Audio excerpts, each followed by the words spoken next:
Welcome to Baseball Biz on Deck. I am Mark Carbett, your host, and your other host, Mr. Matt Germain. How you doing, buddy?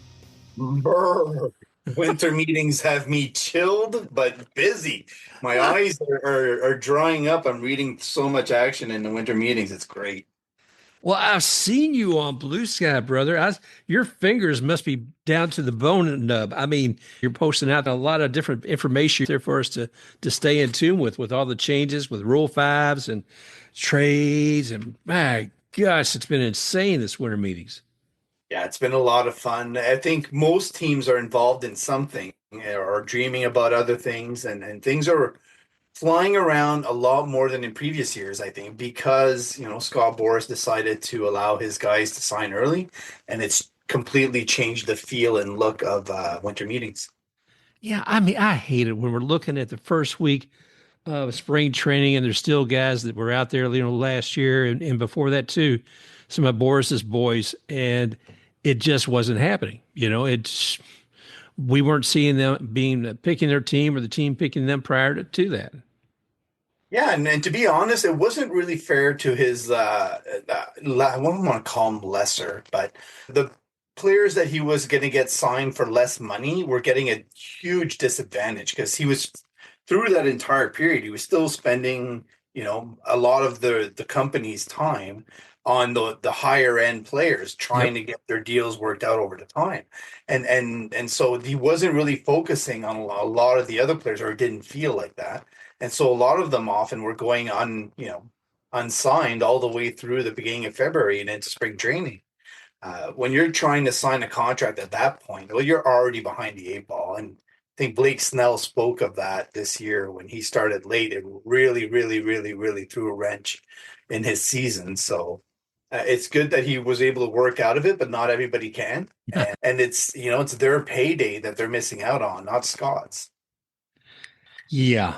Well, we're very fortunate to see some of that happen early and seeing some really good action. I was going to wonder, though, what in the hell is going to happen once Juan Soto signs? Because we're looking at these teams. There's like Red Sox, Blue Jays, the Yankees, and the Mets.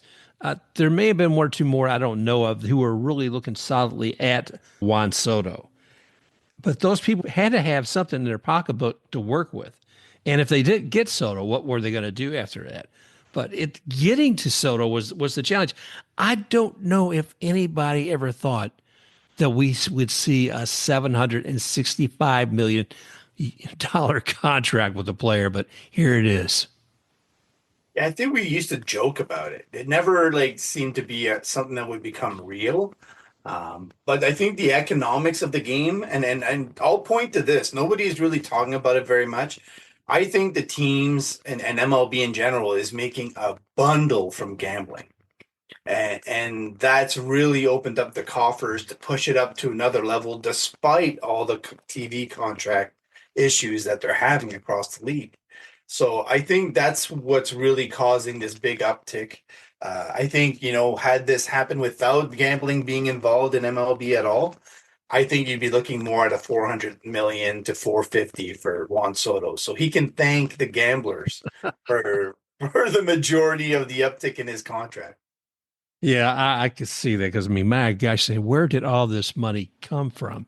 Mm-hmm. And it's a good point to say, yes, it did come from somewhere. And you know how I feel about gambling in sports anyway, or how I feel about gambling overall. It's just like, I feel more than that, but we'll keep it abbreviated. So the whole thing that was seeing Juan Soto get that contract, and you're saying, okay, the folks at the Blue Jays, they were looking at spending that much. I mean, rumors was that they were looking at a similar price range for Soto as well as the Yankees. And the Yankees, one report says that the reason that Soto didn't stay with the Yankees, because I'm thinking, here we are, he's with the Mets, he's with the New York Mets now. And we're saying, why didn't he just stay there with the Yankees? Well, one report said that both teams were offering about the same amount of money, except that the Mets were going to give a suite at the ballpark for Soto's family, and the Yankees weren't.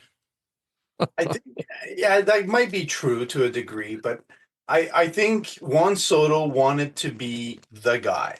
Yeah. I think he went to San Diego for a bit, and he was second fiddle to Francisco Lindor and Manny Machado there, who Hmm. had been there much longer, and it was more of their team than his team, or at least it seemed the case. And the fact that he'd only lasted a year there tells the same story. Going over to New York, it felt kind of the same way. It's Jarrett Cole's and Aaron Judge's team. It's not really Juan Soto's team, even if he had signed a big deal, right? Because they also have big deals and they have a longer track record, more jerseys in the crowd, and he Right. would have had to do a lot to get the same buy-in that those other players got. And he knew that if he struggled, he was going to be run up the flagpole just like the rest of the people that have struggled in the Yankees uniform. I think it just honestly it came down to respect and what I've heard from listening to the shows and reading more about the signing and what they did. I think the personal approach that Steve Cohen took in handling it himself with the primary focus of Soto and his family That's right. being completely aware of all of the aspects of how things were going to work for the entirety of this deal, and that the fact that it was going to be, a lot centered around him, and making sure that the team was going to have every single rock turned upside down in order to find whatever they need in order to win.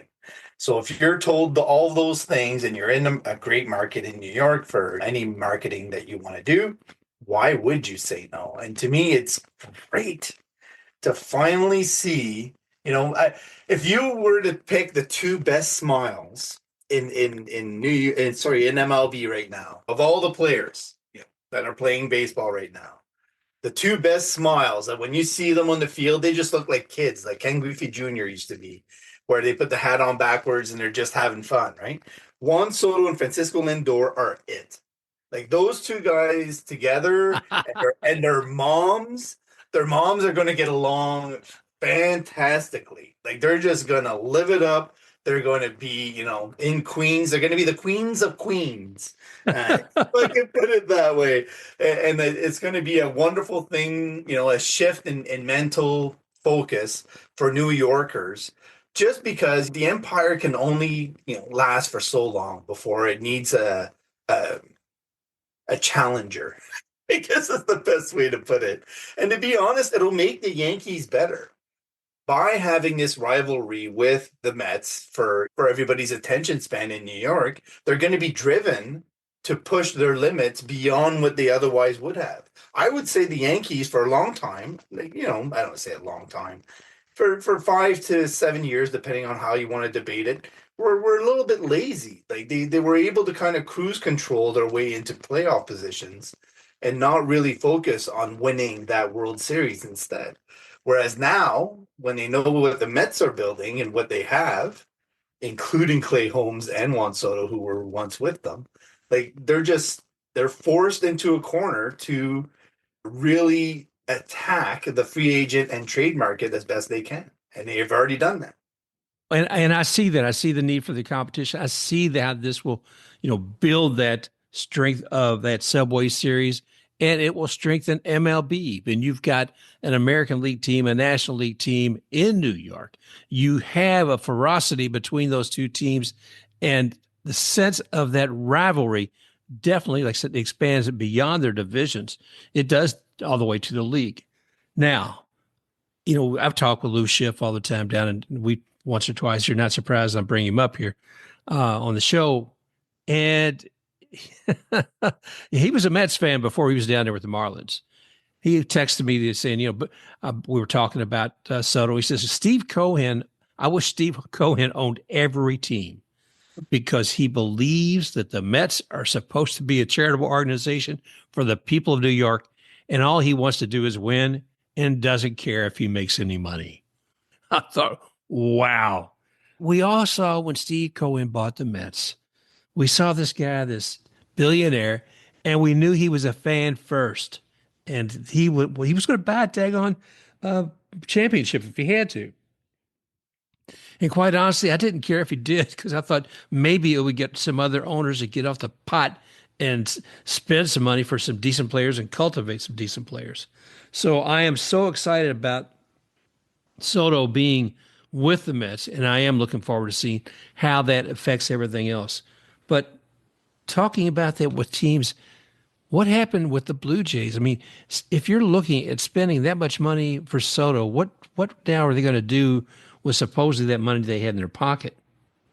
The Blue Jays never should have even considered to bid on Juan Soto whatsoever, because their focus should have been like would have had to start 3, 4 years ago in building a great system, in building depth, in signing Vladimir Guerrero Jr. to a extension. If they had done all of those things, then they can approach Juan Soto and show him what they've built. They have an empty nest. I wouldn't call their system the worst in MLB. It's about midway, right? Maybe you could say somewhere in the 20 to 22 range overall. It's devoid of offensive power. I could not name you 5 guys in their system that will have an impact at the MLB level in terms of on the field bats. So uh, like when you start there and you're Juan Soto, you're like, well, you're not going to be able to sustain anything. And historically, they've never gone above and beyond the luxury tax. So I know you're not going to chase those Hmm. numbers consistently. So why would I join your team? You're not hungry enough to win. You're a corporation. You're not a Steve Cohen, and that's how it comes across with the Blue Jays. And they're having a really, really hard time understanding who they are. I think they have a weak front office who's not able to sell the vision that they should have. So, for instance, this offseason, what they should have done is gotten ahead of the curve, signed Willie Adames. They wouldn't have had to trade all these players for Andres Jimenez instead. They should have signed Max Fried and somebody else, and they would have cost them less than chasing Juan Soto. They would have had a better team then, so that when they go to talk to Vladimir Guerrero Jr. about sticking around, he'd be more open to it. But right now, when they go to Vladimir Guerrero Jr., they're like, okay, well, Bo may or may not stick around. Our pitchers are mostly over 32. We don't know who we have behind them. Most of the guys we have in the minors that are upper echelon arms are injured, or Tommy John survivors, or like. So, at what point does Vladdy just walk away from the table before he even finishes hearing the speech? Like they're not well built. Now, when they went and got Andres Jimenez, he's a great player. He's a great second baseman, and he has some potential in his bat to improve on what he's done so far. But they're going to be paying him $23 million a year. So Ketel Marte led Major League Baseball out of all second basemen, right? And we knew he was great when he got signed an extension with the D-backs. It wasn't like it was a surprise.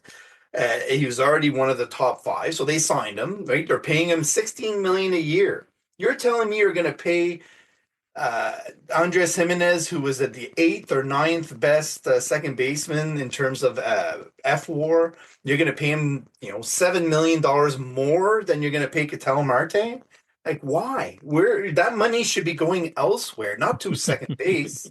Second baseman is where you put a failed shortstop, right? Yeah. And, Yep. and so a lot of people are saying, okay, well, maybe Andres Jimenez can take over from Bo Bichette if he leaves.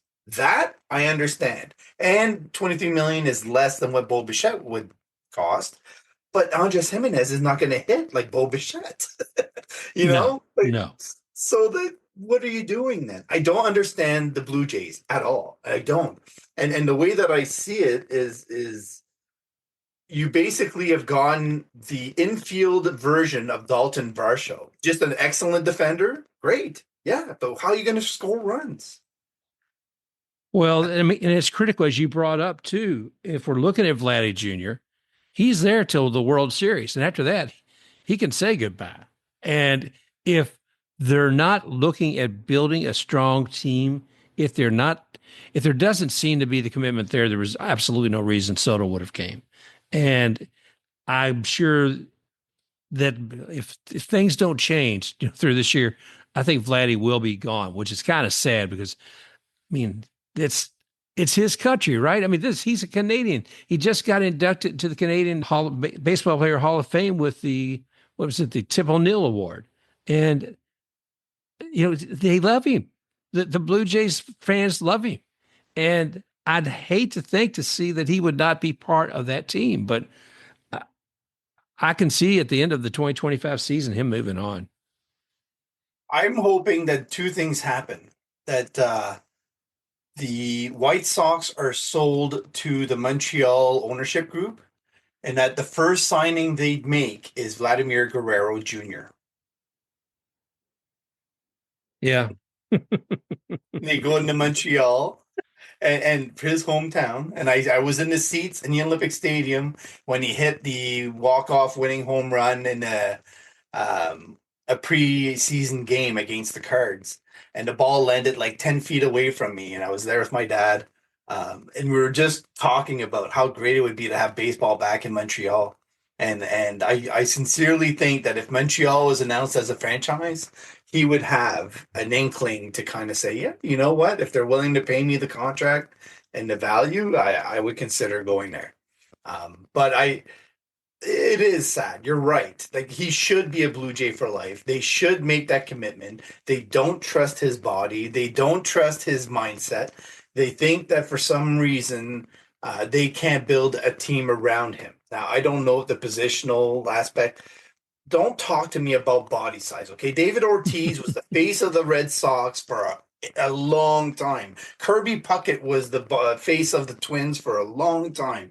Tony Gwynn was the face of the Padres for a long time. You do not need to have perfect form and shape to be an offensive force in Major League Baseball. I don't want to hear it, and if that's the reason they're not extending him, then so be it. He'll go elsewhere. I would predict the Angels, where his dad went, is also another plausible alternative. If they let go of Anthony Rendon and eventually get rid of his salary off the books, they can just shift that money right over to Vladdy Jr. Wow.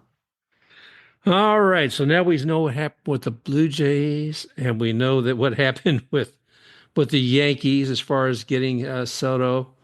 And I don't know. I was wondering with the Rays with no taxes, bring him down here. I know that's ridiculous to even talk about with the Rays. Where else would you thought he might have gone? I The mean, Red Sox. the Red But Sox. the Red Sox, to me, right now, today, as we're talking, are the best team in the AL East. Yeah. By far. And I'll tell you why. The acquisition of Garrett Crochet completely revamps their entire rotation.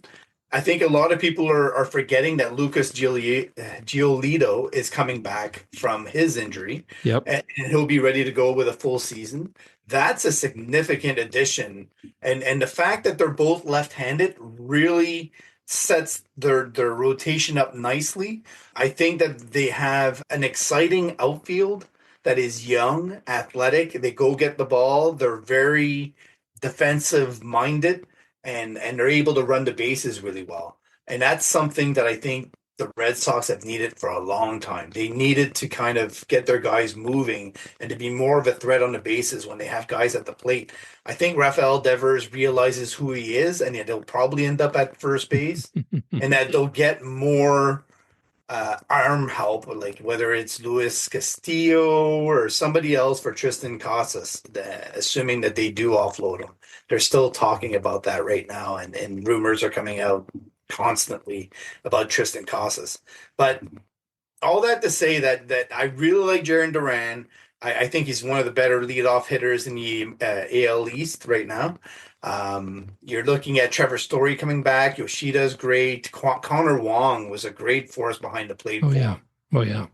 I think that he really took a step forward, and he's the one that allowed them to deal Kyle Teal in the Garrett Crochet deal. I think Tanner Hook and Brian Bello are great. Cutter Crawford is great.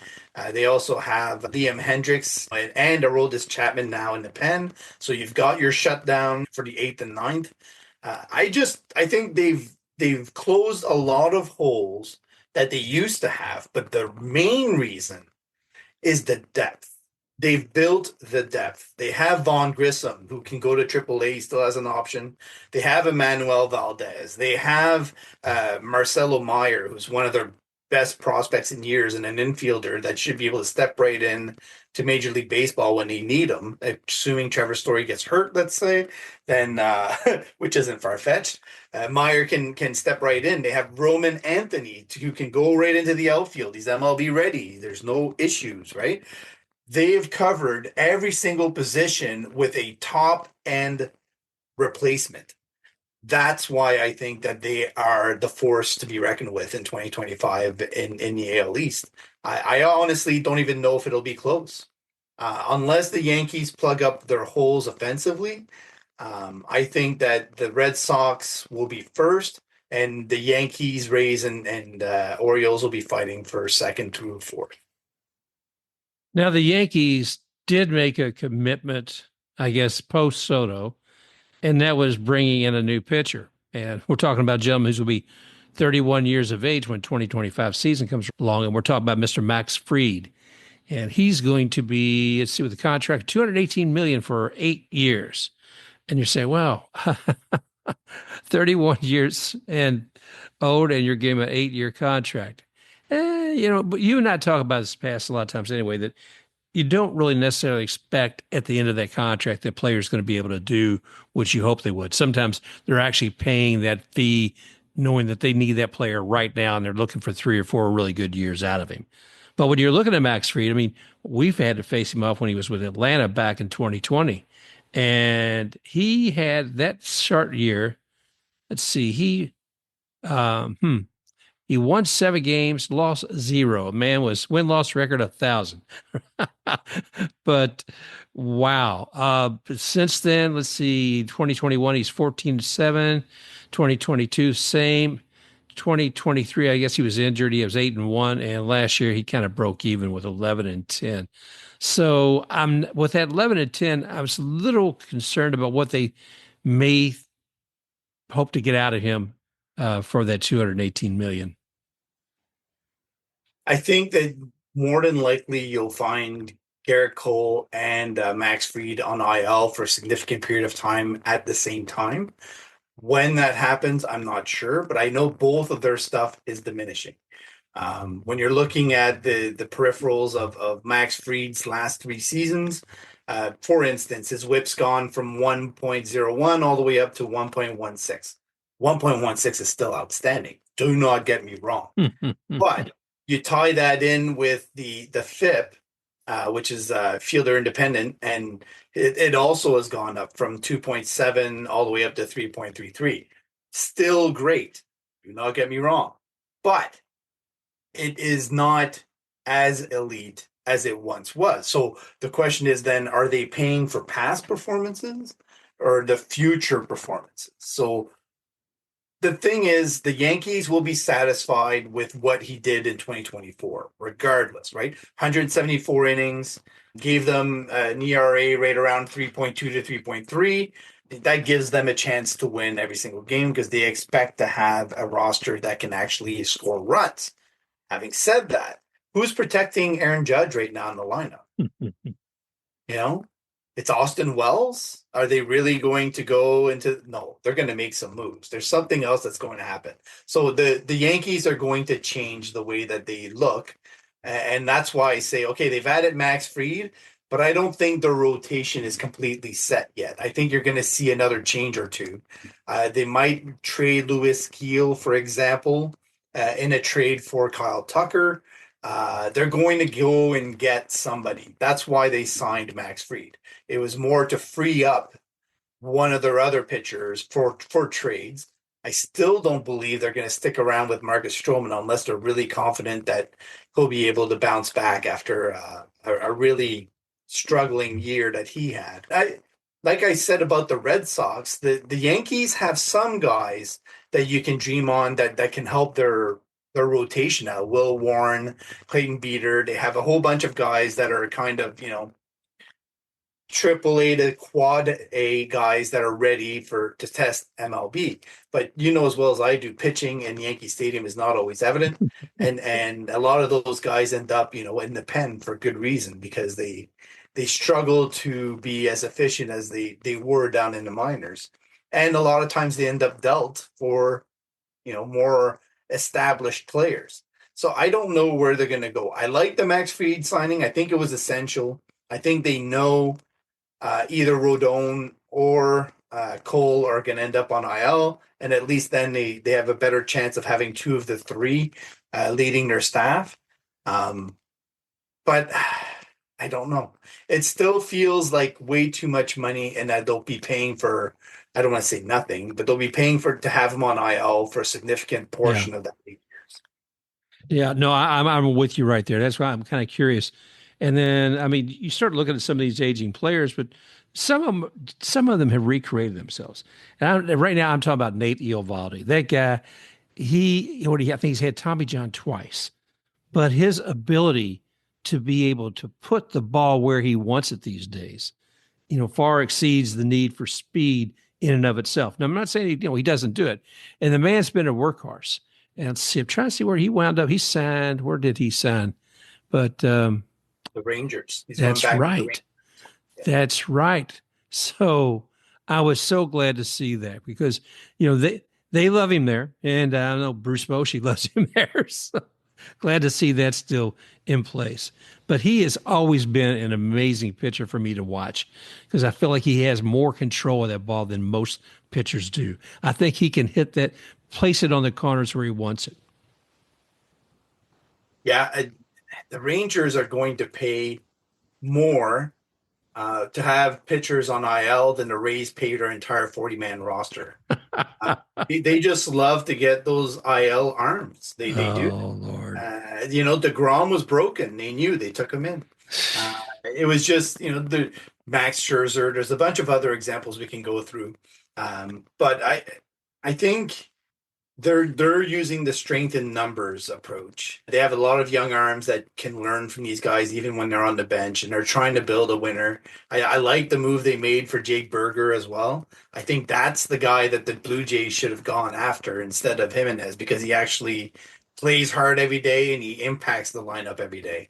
And that would have been made more sense to me. But the Rangers are a very smart organization. They have a very deep roster, some of the most talented young outfield talent you could ever imagine. So it'll be exciting to see what they can do now that they have Nate Eovaldi joining that group. So let's see. Do you want to look at any more like Garrett Crochet? Do you want to look at Rule 5? I think if you want to take a peek over the fence at the guys that the Orioles brought in and finish off the AL East, Yeah, let's do that. they brought in Gary Sanchez and Tyler O'Neill. I think it's funny because they're bringing in the fences again on the left field. And I'm just like, okay, so now you do that, and then you go out and get two right-handed bats, right? That's the way that you do it. And Tyler O'Neill's home run chart, if you look at it, it's similar to Isaac Paredes, right? Where everything's in left field, and it's all, um, you know, going to be fun to watch for the Orioles. I think it's a smart move. They knew they weren't going to bring back Santander, who's going to get now just as much money as he wants, I think. So many teams chasing him down now that Soto chose the Mets. And the same thing for Teoscar Hernandez, who might, Santander and Hernandez could go to the Jays and do really well there. Hernandez obviously is good friends with Vladdy, so I don't know where they're going to end up, but I think the Orioles are set up to let their young guys play now, and they need that. They need to establish their own internal, machinery, and not just rely on free agency, which can be hit and miss a lot of times. But I think when I was looking at the top left-handed pitchers for each team, and you remember last year the Orioles went and got Trevor Rogers. You could say Trevor Rogers is their best left-handed pitcher right now. You look at the additions that were just made. Well, the Yankees added Max Fried, the Red Sox added Garrett Crochet, all both left-handers, and the Rays are getting Shane McClanahan back. Right. So these four teams, or sorry, the three teams that I just named, and then are way above the level that the Orioles and Blue Jays have. The Blue Jays don't even have a left-handed starter. So it's kind of interesting when you start looking at how these teams are shaping out and how different it'll feel in the AL East because of it. It's going to be an exciting year. And being a Tampa Bay Rays fan, it's going to be exciting for a lot of reasons. But I'm so happy to see Shane McClanahan coming back. I mean, it's like, how long? It's it 2 full years he's been gone? Jeez, Maniply.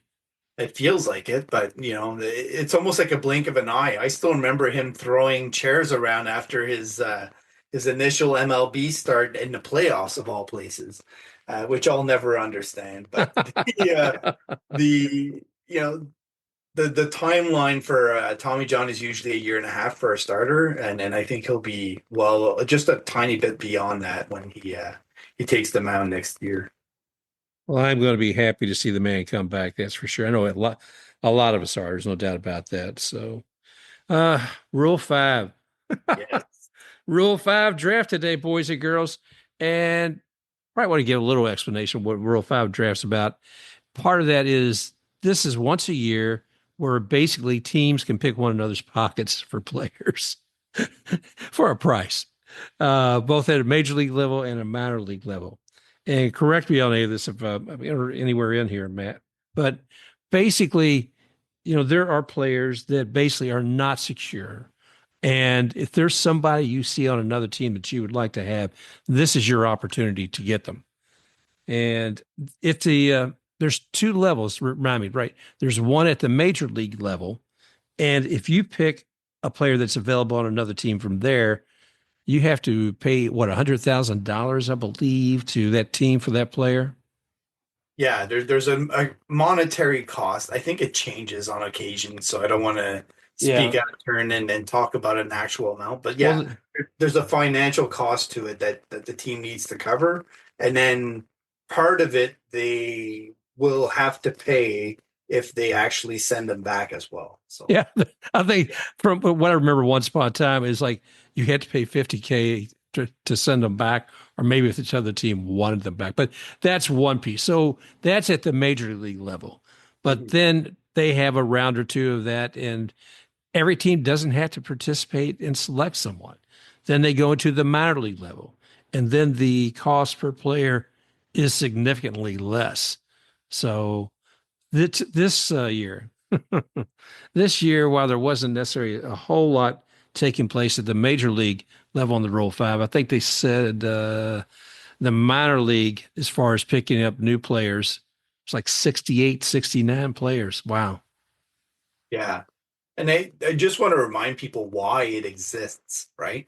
So if this didn't exist, some players that deserve to be in the majors and to get a shot at the show would not get that shot because the team they're on doesn't have the room for them, doesn't have the same faith in them.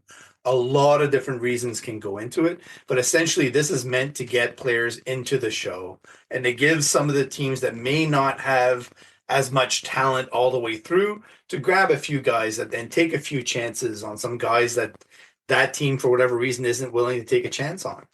And then there's Anthony Santander is a good example of a guy that was grabbed under Rule 5 and has turned his career around through that process. And so now he's about to earn a huge payday, and I think it's good. It's something that I feel should be expanded to kind of make it even more interesting and attract more attention. But the other interesting aspect is if you don't like the player after you have him for a while, you can offer him back to the other team and you get $50,000 back if they take him. If they don't want to take him back, then you just lose the player and you put him on waivers. But yeah, the Rays ended up losing some guys this year again, and they always do lose somebody. And one of them is Evan Reifert, who I think most people will not know, but he's one of the most dominant relievers that the Rays have had in the minors for the last year or two, depending on how you want to see it. And for whatever reason, the Rays never promoted him to AAA. I don't know why. Hmm. He was clearly well above the AA level in terms of quality, and they didn't want to move him up. So he gets a chance now with the Nationals. But it's interesting because you look, so overall the Rays lost him. They lost Samuel Mejia, another right-hander, and Manuel Mejia, another right-hander, and Adam Leverett, another right-hander. Adam Leverett they had obtained from the Phillies in a trade. But anyways, he's probably the one that I would point out as the most likely to maintain a good job in the show for a decent amount of time out of the guys that they lost. But the Rays being the Rays, they go out and they also get people in the Yeah. Rule 5. And so they added a guy who's I'm going to say he's going to take over as the sexiest Rays roster name from Richard Lovelady. And his name is Nate Lavender. And they got him from the Mets. To be honest, he's a Colin Poche clone. He's somebody that has a very deceptive fastball that hitters just have a really hard time seeing, even though it goes maybe 91, 92 miles an hour. And it's really, it gets on the hitters. So I think they've replaced Poche, who would have cost them a few million, with somebody that's actually a much lesser cost. He's like league minimum. And he is on the 40-man roster now. So the Rays, I think, are now at 38 players on the 40-man. But after the Rule 5, like last year, remember when they got, or the year before, was it? They went out and they got Kevin Kelly from the Rockies after they selected him from the Rule 5. Well, the Rays did the same thing this year, and they went out and got Mike Vassell from the Mets. Sorry, Right. yeah, he played for the Mets, but he was selected by the Phillies, and they bought him basically from the Phillies for cash considerations. And I like Mike Vassell a lot. I actually featured him a few times for Rays trades when they were rumored to be dealing Brooks Raley. I think the Rays ended up going for another for a left-handed pitcher who what was his name? He's a really low arm angle guy. I'll think about it. Anyway, but they ended up going for that instead of Mike Vassell. And I was like, oh, why not? Why didn't they just grab him? So I'm curious to see what they're going to do with Mike. He's a big guy, had a down year last year, and I think they can really sharpen his stuff. And if they do have the impact that I think they'll be able to have on him, he's MLB ready now. Like he's a good backup plan should they decide to move somebody like Zach Littell, right? And so then they would have that security behind that to say, okay, we have somebody else that can jump in. And the other thing is the Rays didn't lose Cole Wilcox or Logan Workman. I was baffled by that. I really thought that somebody was going to take a shot on them, Hmm. but apparently they weren't. They weren't ready to pull the trigger. They also got Dan Hammer from the Orioles, who's going to be. He was part of the minor league portion of the draft. So you got to love a righty with the name Hammer, right? Bring out the hammer, and then he Love it. comes out of the bullpen. And I don't know what song, if there's a song with a hammer in it, but they'll have to break that out if ever he makes it to the show. They also made a minor league free agent signing of Jake Brentz, and I know a lot of people won't remember the name, but I remember watching him with the Orioles, and he is a legit, MLB type arm that is also MLB ready. He's going to start off in Double A on a minors deal. But yeah, so they added those four arms after losing four arms, and Yeah. I would say the four arms that they added are more MLB ready than the ones they lost. So the Rays improved significantly today. It's going to be an exciting year. There's no doubt about it. But I wasn't surprised to see that they were the most active there, at least in the first round with the Major League Baseball level of the Rule 5 today. But geez, Manise. Yeah, my mind's jumping all over the place. One of them is I think there's a free agent out there, and he's just been preying on my mind all day, and that's Mr. Tommy Pham.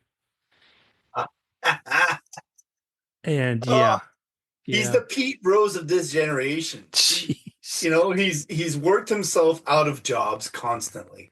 And I don't know how you help that. The Rays tried it on for a while. You're right in terms of the type of attitude that he has and work ethic and the go get 'emness of his attitude is what the Rays need. But the amount of distractions that he brings along with that on the team is just might not be worth it. No, I mean, when we lost Willie Adames, I kept saying, well, who's going to be the next one? And you could say that Brandon Lau picked it up somewhat, but you need a strong energy. And now Tommy's got an energy, but it's not the same as what Willie had as far as bringing it, backing up behind the players and slapping them on the back all the time. No, Tommy's more like the coach. He's riding you on the bench and telling you you better get yourself in the game and you better get it right. You better, this is what I'm doing. What are you doing? And I think the tenacity he has and the demand he has of himself, he expects the same of anybody else that playing at the show level. So he's still out there. Who else? Carlos Santana's still out there, I believe. Kevin Pillar. Those are some I didn't think I'd still be seeing at this point. Whit Merrifield, huh? But those are some of the names I think that still have not signed a contract with the team as of yet. They're floating free agents at the moment. Yeah, I think the Rays are really committed to keeping spots open for the guys they have coming up. I firmly believe Carson Williams and Chandler Simpson will be with the Rays come July. And so if you're looking at it that way, you're not going to want to spend much money on the free agent market to have to all of a sudden deal those guys away. I think they'll be looking for guys like they did last year with Ahmed Rosario, and who knows, maybe they bring him back because he is a free agent still, and he did enjoy his time with the Rays. But I don't think they'll be spending much money on anyone unless they happen to be able to free up somebody in the trade because it fits better. So, for instance, if they wanted to deal with Jeffrey Springs because the free agent market for pitchers is so expensive now that they're able to get more for Jeffrey Springs than they expected, then that would free up some money that then maybe they can consider somebody that's a little bit pricier, and that would be sticking around a little bit longer. Or they could just go for a 1 year guy. But the market's really expensive right now. Oh yeah. For the Rays team that's going to be hosting 11 to 14,000 people per game maximum in a minor league stadium, I don't know that they're willing to overextend themselves this year. It's too bad, but I do think the Rays are the kind of team that if they are playing well all the way through June, they will add whoever it is that they need. They'll go out and get that talent. If they keep that open, and that'll help them. Yeah, well, go ahead. I'm sorry. There is one guy that I would be elated if they brought in, and that's Seiya Suzuki. Like, I really feel he is the kind of outfielder that they need in left field. Having said that, I started thinking about this the other day, and I was like, how different would that be than what they had in Randy Arozarena? Like, is there much of a difference there? Like, I don't know. Are they replicating that effort, or is he really different? And then the more I thought about it, I would say the difference is the hit tool. I think Seiya Suzuki is more of a hit tool kind of guy that will actually hit you 300, whereas Randy was pretty much a 250 kind of hitter. Yeah. So I think that's where the difference would be. So Seiya Suzuki to me would be a guy that you can envision anchoring the Rays lineup, and he's not blocking anyone from playing. Like, unless you're envisioning Xavier Isaac eventually inheriting left field or right field. But at that point, I think it's only a 2 year deal that Seiya has. So, if they're ready to move him, or if they want him to play more DH, or same thing for Xavier, then they're able to do that. So I don't think he would be blocking anyone. It's only 2 years, 19 million per year. It's something the Rays can afford. And the talent that they would have to ship over, however, is the the stopping block. So that's why I started thinking about Randy Arozarena. I was like, okay, so you get Aiden Smith as the main piece in a Randy Arozarena trade, and then you use Aiden Smith to go get Seiya Suzuki. That doesn't make much sense to me. It just doesn't make much sense at all. Shit. So yeah, I didn't know where to go from there. I'm going to jump somewhere else for a moment. Before we actually return, do you want to dig much into the Rays? Is there a topic that you really want to make sure we hit tonight? No, I think we're good on the Rays other than what I've already said. Yeah, good. And I don't, like I said, in response to you, I'm tired about talking about the other things, so we won't. Yeah, So, I okay. agree. We'll wait till the 17th and we'll talk again. Exactly. Okay. All right. I'm looking at all of the trades. I'm looking at the free agent signings, and one I don't know that I would see, and that was a guy coming back into the game. I'm talking about Terry Francona. Yeah. I didn't think I'd see him back with another team, but I hope now, go his ahead. health, I hope his health is good. That's, more than anything, because I know that was part of the deal in Cleveland, was some of the health issues he had. So as long as he's good to go, and I think he'll enjoy his time, and everybody loves to talk to him.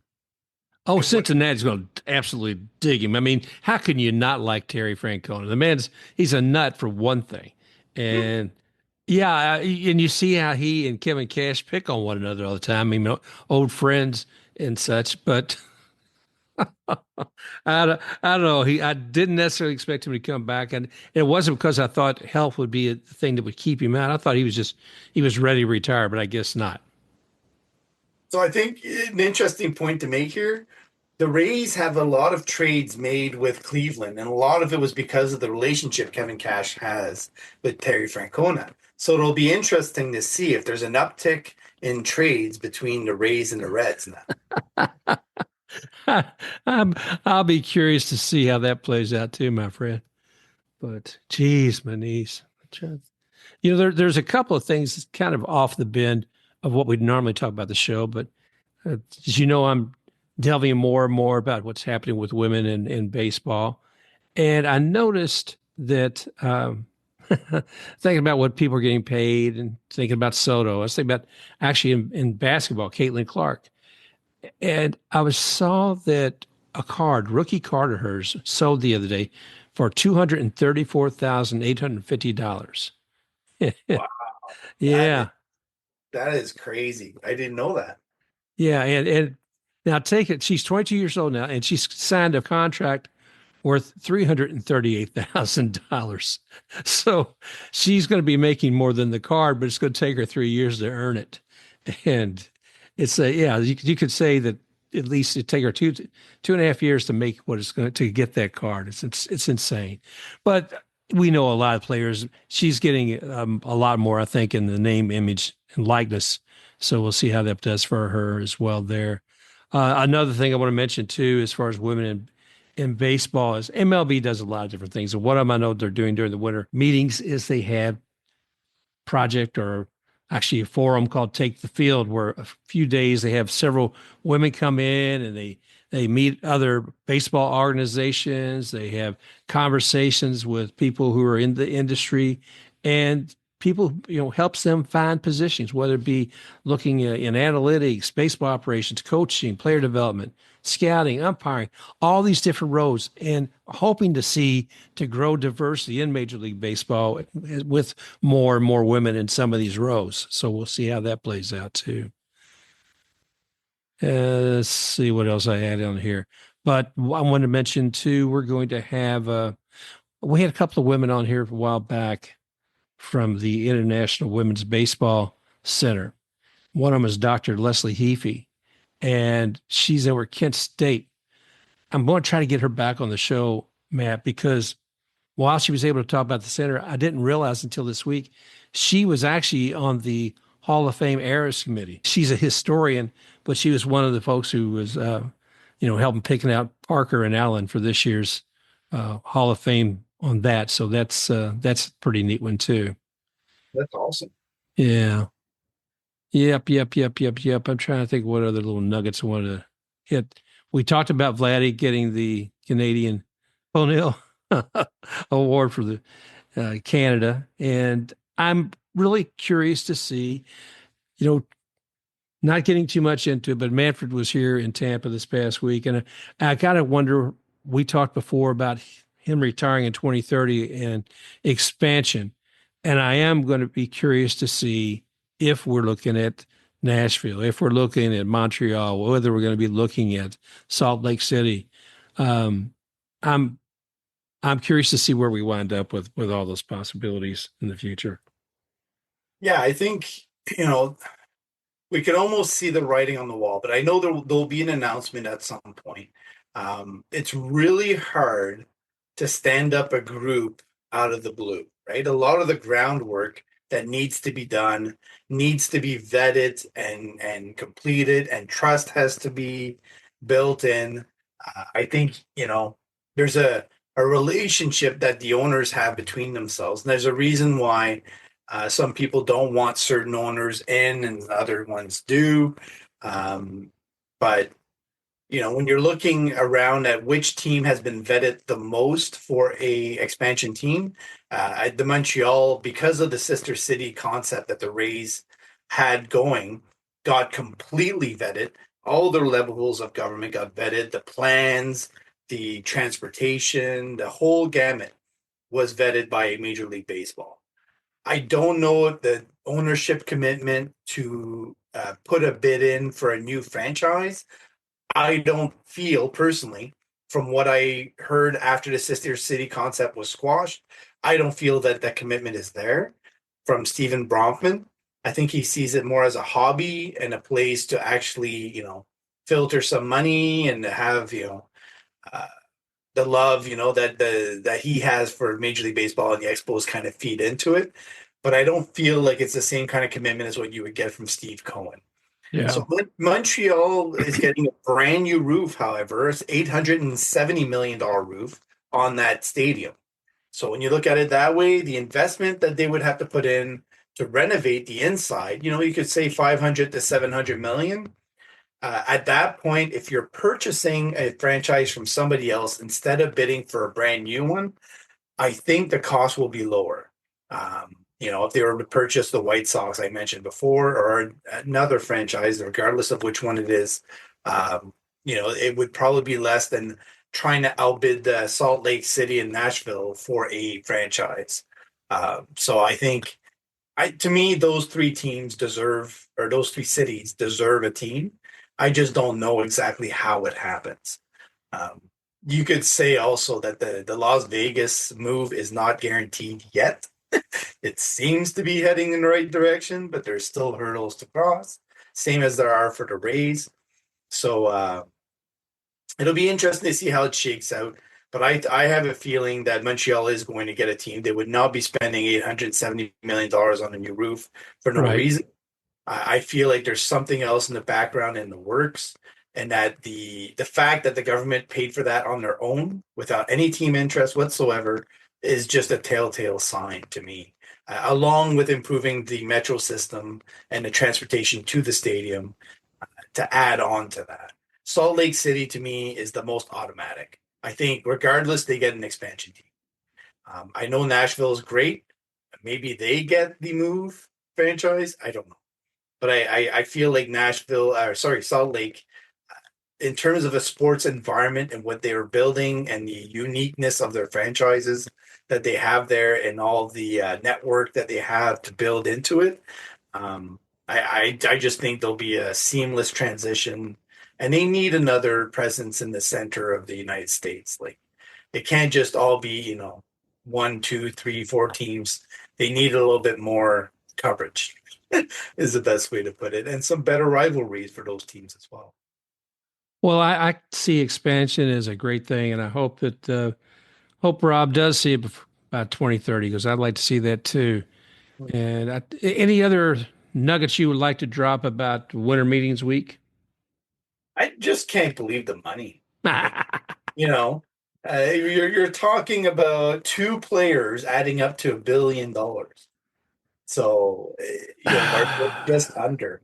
So Soto and Freed together, and that you still, now they're talking about 300 million for Corbin Burns because Jeez. of how much, and they're saying 9 to 10 years for a contract for him. Like, Corbin Burns, really? Like, if we're getting a 10-year It's contract insane. for pitchers, I just don't understand that one. So I- somebody's going to overpay massively for that guy.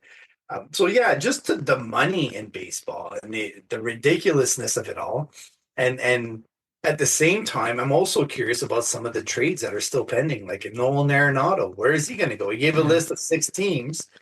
He's going to make just under 40 million himself. And somebody said the Angels should go and get him and just release Anthony Rendon, but I'm like, really? Like, you're gonna pay two guys $80 million to play third base and only have one on the team? It's nuts. That's crazy. It's Uh, nuts. Yeah. Yeah, I'll say one last thing I'm curious about too is seeing where if Charlie Morton, I think at this point he's still unsigned. It's nothing locking him in with the Atlanta Braves for 2025, which is kind of surprising to me. But there's a whole lot of shaking going on, and well, we can talk about that in future episodes here of Baseball Biz on Deck. But it has been anything but a boring week. Yeah, I do want to add one last thing. I was listening, and when everything was just starting off, and then I've been watching the Angels a lot because I think they've learned a lot of hard lessons, and their ownership group has. And bringing in Ron Washington was the most brilliant move I've seen a Yes. franchise make, and just the infectious nature he has, and you can tell when he speaks about his players how accountable he keeps them and how infectious he wants them to be in terms of their passion for the game. He doesn't want guys hanging around and being like, oh, well, maybe this, maybe that. No, he wants winners and he wants guys that are hungry, that want to play hard every day and that are teachable. And so I'm just happy to see them making some intelligent moves, being aggressive, bringing in guys that they know they can start building around. And so with that, I'm hoping for a completely healthy Mike Trout season. Like, just get Ron, one star to work with to build Yep. it around, and so that's my scoop of the week is just Ron Washington. I could listen to all day talk about the game. He's just a lot of fun. Yeah. Yeah. He's got a lot of passion, and I look forward to seeing more and more from that man. Mhm. All righty, brother. Well, there we have it once again. That's Mr. Matt Germain, and I'm Mark Corbett. We're both here with you on Baseball Biz on Deck. You can find us here. You can find us on baseballbizondeck.com, iHeartRadio, Apple Radio. Oh, we're everywhere. Spotify, anything. Where are you going to be, Matt? I don't know where I'm at. Anyway, thank you all again for joining us here today, and we look forward to talking with you all again real soon. Special thanks to XTakeRUX for the music Rocking Forward. Just a reminder, you can find Matt at matgermain.bsky social. That's at mattgermain.bsky.social or Mark at baseballbizondeck.bsky.social. You may also find Baseball Biz on Deck on iHeart, Apple, Spotify, Amazon Music, and at baseballbizondeck.com.